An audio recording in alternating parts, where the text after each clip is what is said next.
Hello friends, welcome back to the new video guys. In this video guys, we are going to talk about guys how to change pin lock password in our Vivo phone. Guys, you want to change guys your pin lock password, so guys you can change it. And guys, now let's see how to change pin lock password in our Vivo phone. In this video guys, I am going to show you friends. So first of all guys, open your phone setting to change it. Then guys scroll. Guys click on your this security setting. Click on guys screen lock and guys enter your pin. Again guys click on this pin. So a new pin guys, we will take guys this 2580 example for, but guys you can take yourself, but guys be careful here. And guys come back.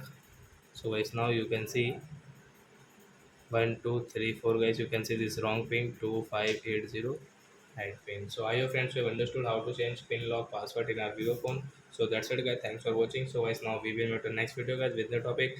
Before going guys, please go and subscribe my channel. Bye bye friends.